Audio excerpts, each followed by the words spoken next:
Hey everybody, good afternoon. It's Gerald here, live from my apartment in DC. Before I get into today's subject, I just want to say we've had a great boom in the group recently. I've seen a lot of new faces, so I want to welcome everybody. I say thank you for your participation.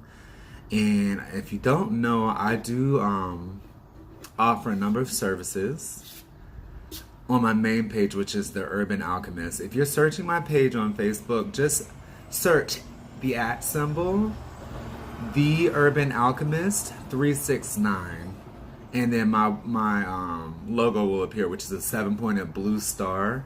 Go ahead and search that. At the top of the page, you'll see services. Click on that menu. You see a bunch of services I offer, which includes tarot card readings. If you not have one, please sign up for one today. You can book your appointment directly through there. My prices are extremely reasonable right now. And I love to, sit with you and consult, share my gift, and just talk about your life and the issues affecting you. So thank you all so much. And for those of you that are on my page and don't know, I have a tarot group where it's called Unlocking Tarot. It is under my groups tab on my main page. So if you click on the groups tab, you'll see Unlocking Tarot. It's free. I teach you how to read tarot. We do wonderful challenges and discussions. It's a great community there. And the thing I love most about my tarot page is we actually read cards. You actually get readings every day. And you will improve over time, just like the many people that have already participated. So please join us.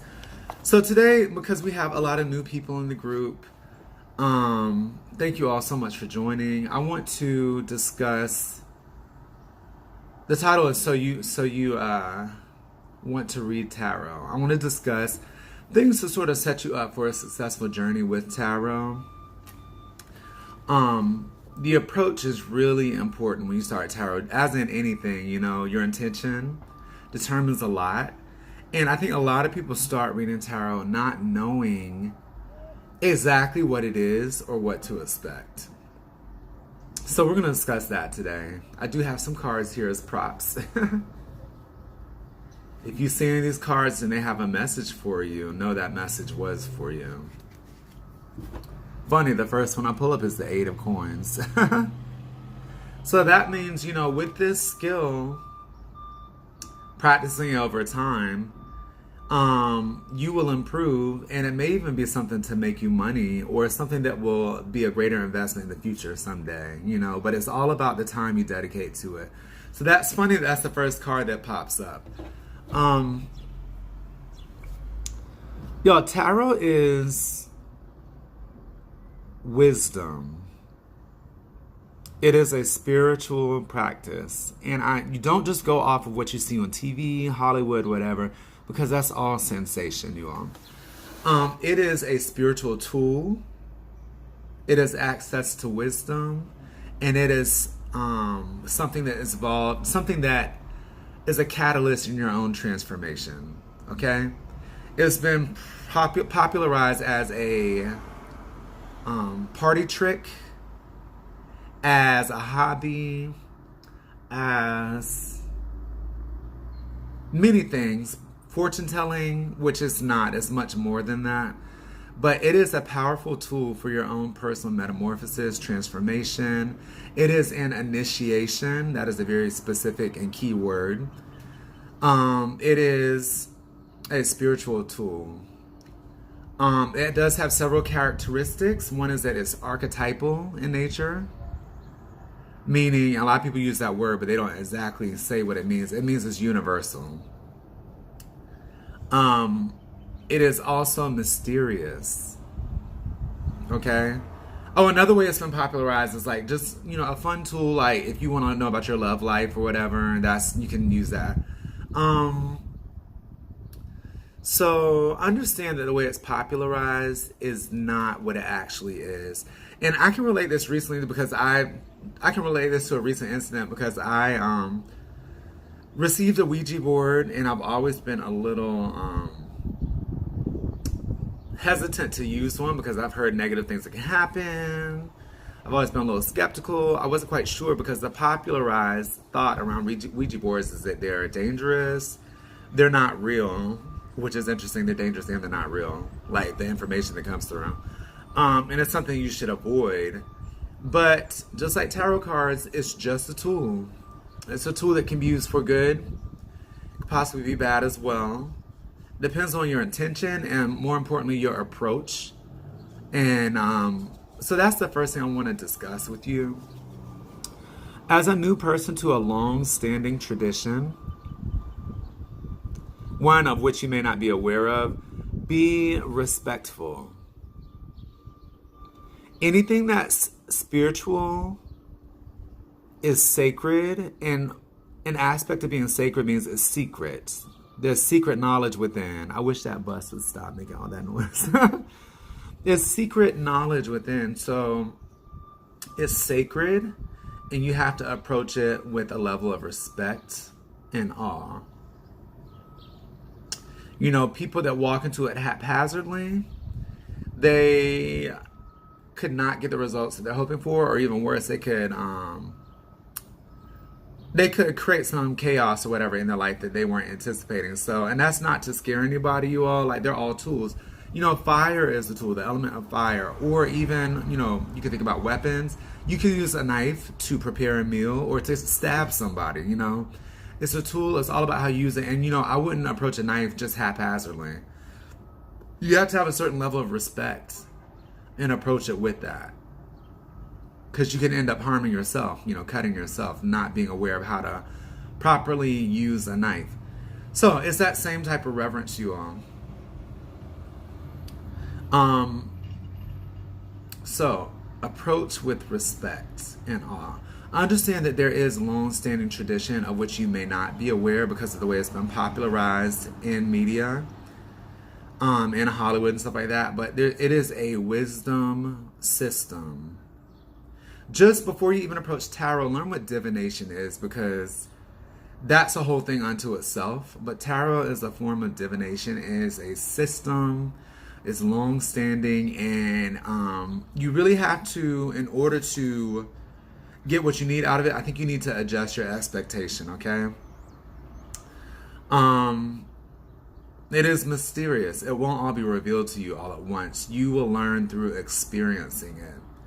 The great thing about our community is that we have set it up, and that is the group called Unlocking Tarot. It's on my page, The Urban Alchemist, on Facebook. We've set up a really nice introduction to that system, and you can start working with it from day one and familiarize yourself in a respectful way where it will reveal itself to you. I think a lot of the frustration that I'm starting to see now that I've been instructing people for a while and leading a community is that people come in and they just have these unreal expectations of getting the cards, starting to read them, and instantly getting meanings and messages, which you can get to a degree, but it's much more to it. And that's really not a fair expectation. I think a lot of it is because people don't know how to approach it, or they don't know who to go to learn how to do it, you know. This is something, like I said, it's mysterious. It's not just out there. But if you think about something more mundane, like if you were to learn an instrument, if you were to learn a language, you would not expect to go there, pick it up, and be playing like a virtuoso in a day, a week, even a year. It takes time.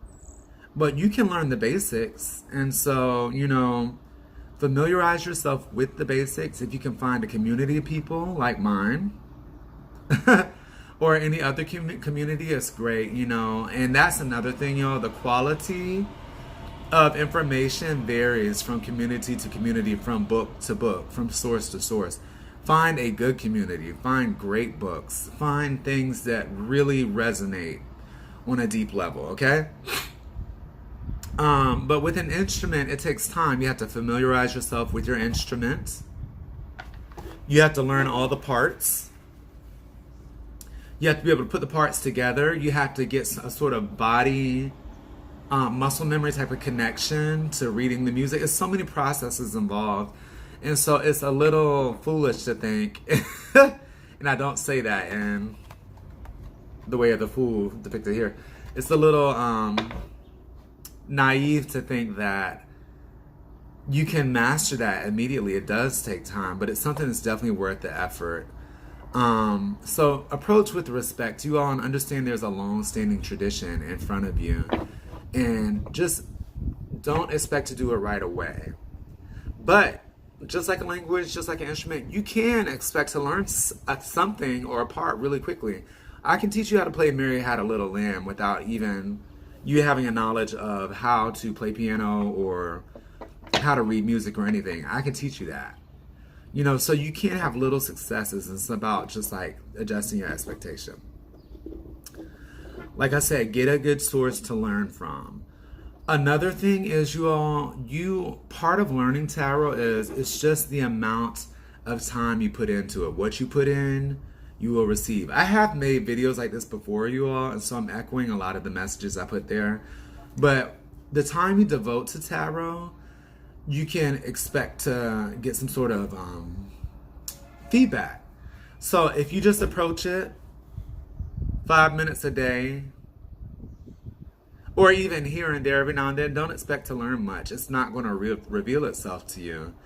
But if you do approach 5 minutes a day consistently, you will learn a great degree.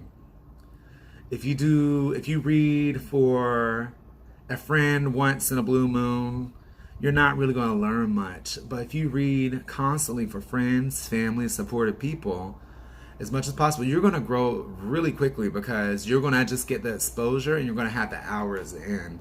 So you all definitely get involved in the doing, not just the reading about it, but experience it for yourselves. Put yourself out there, like within the group, I see people sort of wax and wane, which is understandable. That's how we operate. But the people that hold themselves accountable and really put in the effort to learn every day, those are the ones that really transform, and they're easy to identify in the group. So definitely hold yourself accountable and put in the hours. It's not so much about even knowing on a conceptual level. It's more about doing and having your own experiences. That's how the tarot reveals itself to you.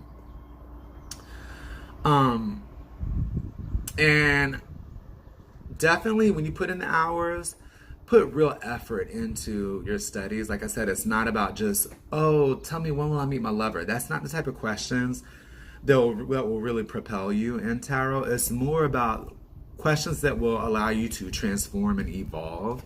So rather than ask questions about circumstances in your life, ask questions about you in the context of circumstances in your life. Like ask questions about your role in that, and it will bring tons of wisdom to you that you can actually apply and use.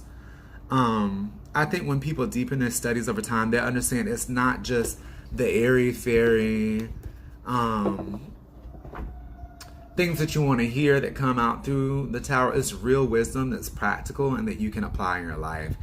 And speaking of practical, you all, when you do receive wisdom, a great way to crystallize it is to document it, write it down, come back to it.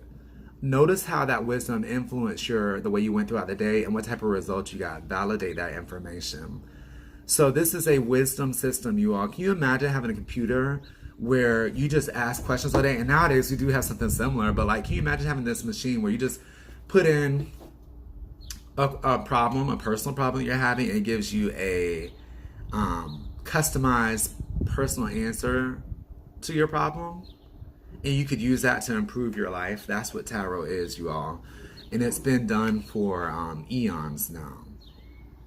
So it's a really great tool. Find people that will support you, friends. Find a community, people that will lift you up in your discovery, because there is a lot of taboo around this. And what I found in life is anything that's truly empowering for you normally has a taboo, especially when it comes to esoteric subjects. But it has a taboo around it because it's going to be something that will shift and alter you, and society doesn't really support that.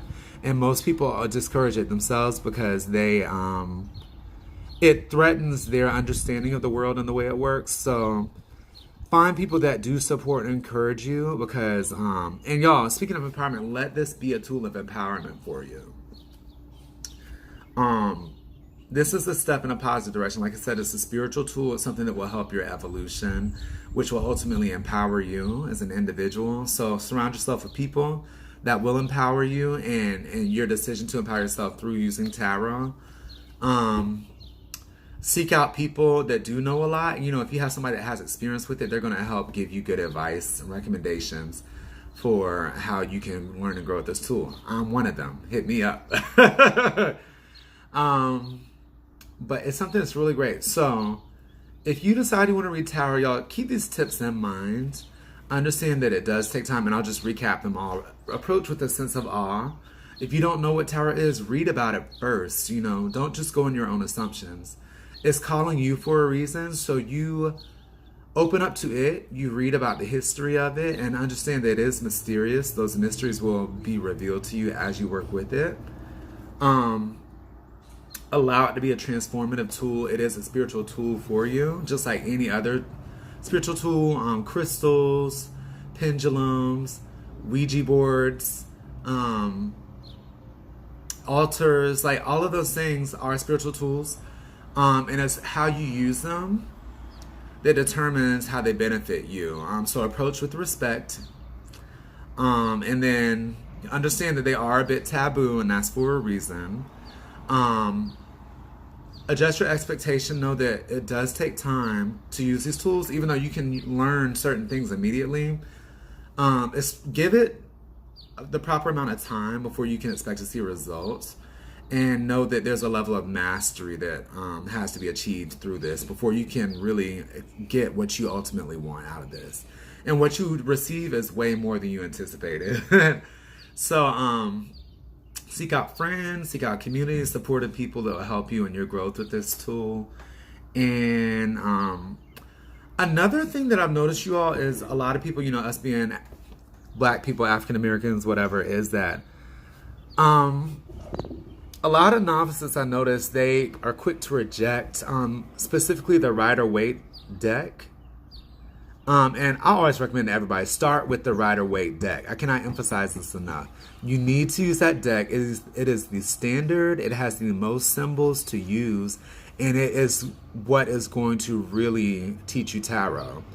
If I were to teach you English, you're from another country, I would start with the standard spoken American English. I would not teach you how to talk like a New Yorker, or how to talk like I was from Texas. You know, I would teach you standard American English. I wouldn't teach you Ebonics. That's later down the road. You know what I mean? Start with the Rider-Waite. Black people specifically, I don't care if you think that you're not represented in the deck. Y'all, you need to transcend the limits of race. Race is not even real. Race is something that was constructed to disempower you.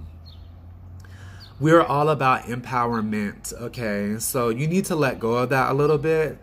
Rider-Waite deck, if you actually study it and you know what it's about, you'll find that you're well represented in there. But that's not something you can appreciate as a novice. You need to really understand what tarot is and what it's all about to even know that. So let go of that idea of I need to be representing my deck.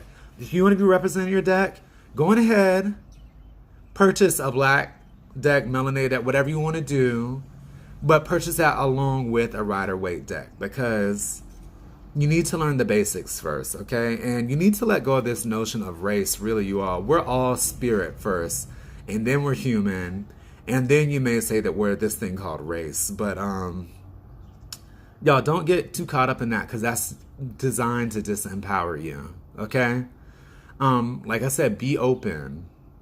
Be open. So that's my last little tidbit, you all. Like, let go of your assumptions about tarot, your presumptions about it. Let that go. Understand that you are a novice. You are at the beginner of a journey, and you need to understand. You need to learn. And that's not done with your own little assumptions about things. You need to be open, okay? Read up on the Fool and how he's open to embracing his journey, and take that as your model. So those are just a few thoughts, y'all. I would love for you to like, share, subscribe. Definitely comment below. I want to know what you're thinking. I want to know how this struck you, especially if you're a new person. If you're not new, talk about your journey or whatever, because I've seen the growth with people in the group, and I'm so excited for that. And it's such a great tool to use. So comment below. I'm going to be getting to more talks like these and actually more instruction again. I'm going to do another round of instruction in the group with the basics because we had so many people join. But definitely let me know your thoughts below and just be blessed. Be blessed in your own spiritual journey and be blessed in your discovery of all these wonderful things that are available to you. Wish you nothing but the best and, that you just evolve into the wonderful spiritual being that you are and that you accomplish the mission that you were sent here to do. Have a wonderful day. So good talking to you all. Bye.